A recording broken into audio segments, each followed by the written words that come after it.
Do you guys remember how like a few weeks ago, maybe a month ago, there was that pay-per-view for a Street Fighter tournament, and people looked at the prices and said, "Are you fucking kidding me? I can almost buy the game for this pay-per-view." And it's not like tickets to go watch like the tournament live. It's actually so you can watch it from home type of shit, right? It was a proper pay-per-view fucking for Street Fighter, right? And they got roasted to oblivion for it, rightfully so. Now they're saying that they insist they still charge for you to watch Street Fighter tournament streams, but it's preparing price details. Listen. That's just not, no. Like, that's the idea of charging people to watch a Street Fighter tournament online is madness. Now, selling tickets to a live tournament, that's completely different, okay? But this is the equivalent of, imagine if you turned on Twitch or YouTube and you clicked on, Street Fighter tournament, and it comes up saying you got to give me $20 to watch the stream. That's the problem here, is you've lost your fucking mind. You have a game that's already got microtransactions and stuff like that, so you can generate the money through that to put on the tournament, which in turn gets you more fucking money and more publicity, which sells more games, so the whole thing keeps fucking going. But somewhere along the line, you decide to throw in another fucking paywall behind all this shit. No, that's the thing that people are upset about. This is so weird. This sounds like a boomer who's trying to think like, oh, hey, well, we lost our money making pay-per-view off of cable. Maybe we can get online and start doing it off of streaming. This is dead. This is gone. If you're going to start doing that, you're like talking about what you like, putting paywalls, that example that you put in, that could very well come up in the future. Hell, we see that with movies on YouTube already, movies and TV shows. You got to pay a certain amount and have a premium account to get your hands on it and shit. But with it, why wouldn't Twitch want to do something like that? Why wouldn't they, like, the profit for that is there? But yeah, I guess the audience is not going to react all that well at all for that. They're going to freak out about it, especially when you're throwing up price tags like $40. $5-10 is one thing, but $40 for a damn Capcom tournament too, of all things. But I've talked enough. Where would this idea have even come from? Because as far as I can remember, when it comes to like championships and tournaments and all that stuff, there's never been a price tag, even like 10, 15 years ago, attached to like streaming that shit. Where did this even come from? Even last year, the one last year was fucking fine to watch as well. Because like the idea is that, oh, sorry, go ahead. I was going to say the only time there's been money involved is to like get a seat at like the arena where it's happening. Which makes sense. Yeah. Because like the real like for all of these like tournaments, when they stream online, the big deal is you get the ad revenue. That's how you make back all of the money for the event. Ultimately, the ticket sales and stuff like that, the partnerships, that's a small fraction of it. Why would you want to get rid of all of that? Brain damage.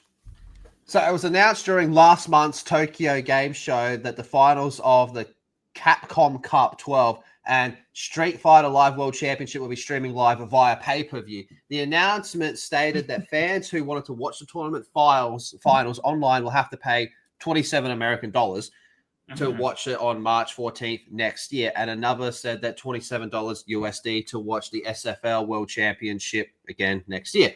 Alternatively, a bundle is available for $40 that allows to watch them both. Oh, you get to save a few dollars there, right?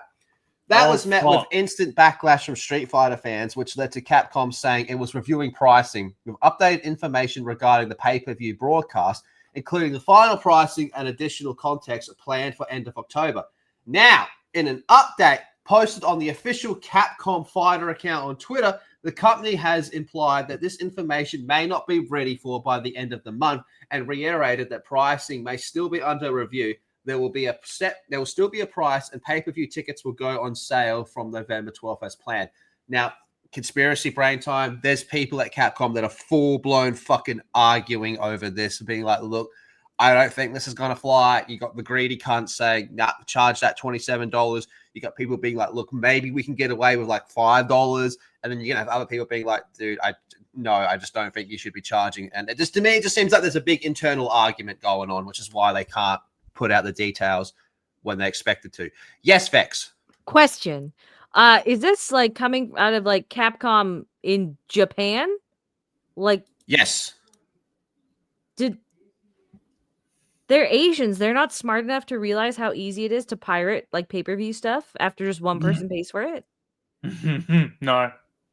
That's literally how it works with all of the sports championships, because they put that stuff, they put it behind like the streaming paywall, and then like literally a million sites just pirate it out. Do they not realize that this is a broken idea from the get-go? So one dude's gonna pay for it and then stream it.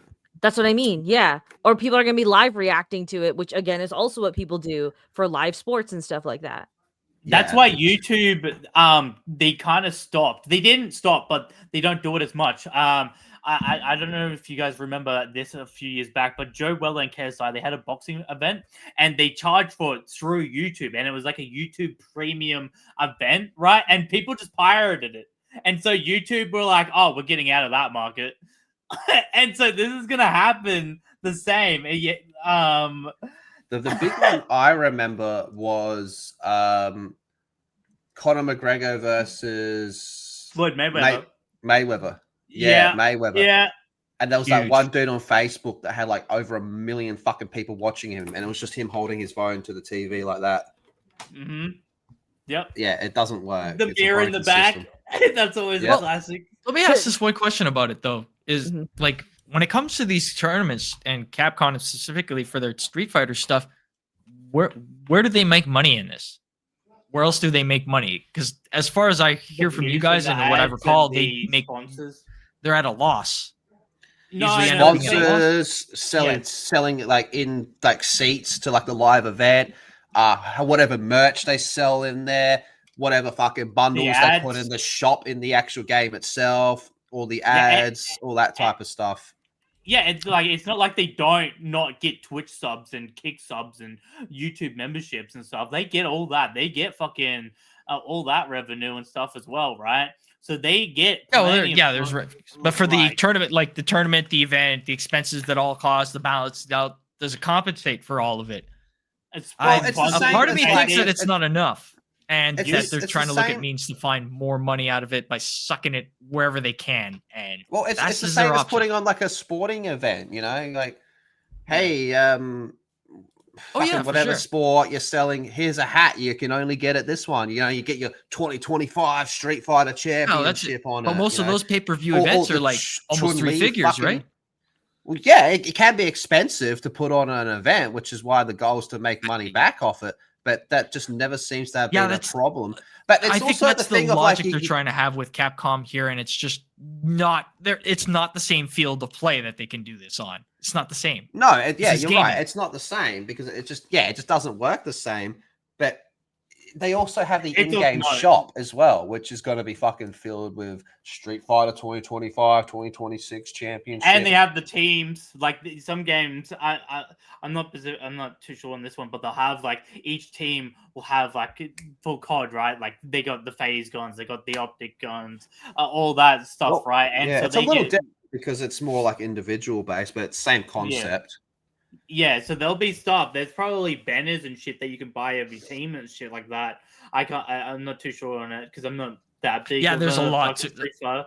Yeah, there's a lot to it. Distribution of cash, all that jazz. It just seems, but the amount of sponsors they fucking have, like they're retarded as fuck if they're not making money. I'll be honest. Like this just seems like a greedy, not we're gonna fucking crash down and die if we don't do this. This just seems like a greedy way to get extra cash.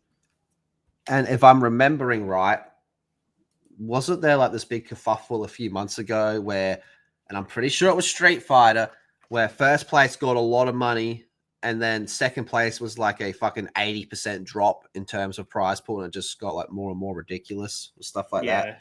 So there's money to throw around. There is money to throw around. They're just trying to up the greed because dollar bill, yo. Question. Yes, Vex. How long was the last year's championship, out of curiosity? How long? Like, what you mean? How long did it go for? Like, was it a whole?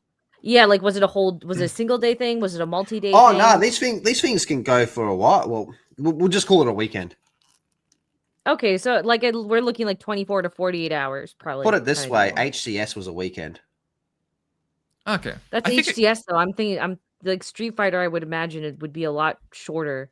there's a lot more tactics and stuff that will draw out gameplay for like a Halo championship versus a Street Fighter championship. Well, this one would have you'd have the main stage, and then you'd have however many, where it would just be a setup like you have in front of you, where you got someone next to you and you're playing, and but then you got all the booths, kind of like a Comic-Con type of thing as well. They do actually put a bit of money behind it. What he's saying on that it's a full weekend event, that there's at least more content to it than rather than what we usually see a night fight kind of thing. Street Fighter 2024. I'm just wondering if the duration justifies the price tag, because I know the price tag is still ridiculous, but well, the other thing as well is you'd be paying to go to an event, so you could actually walk around and do all the whatever it is, Sorry, I thought the intent was that we are charging people to watch the event, not. That's what I'm getting at. It's it's one thing to sell a ticket to go to a live event, so you can do all the bullshit. It's another thing to sell it as a pay-per-view, so I can sit down and watch it on my own TV. And that's a really cool Stanley Cup, by the way. Yeah, I dressed up as him yesterday on stream. Oh, let's go. Fucking Stanley Cups. To be fair, this is a knockoff Stanley Cup. It's not an authentic Stanley Cup. Honestly, but when you said Stanley Cup, that's not the cup that I was thinking of. But here you go. The main Street Fighter 2024 championship events have been concluded. This is last year, with the major one being the Capcom Pro Tour 2024 season, which wrapped up with the Capcom Cup 11 and Street Fighter League World Championship 2024, held from March 5th to March 9th.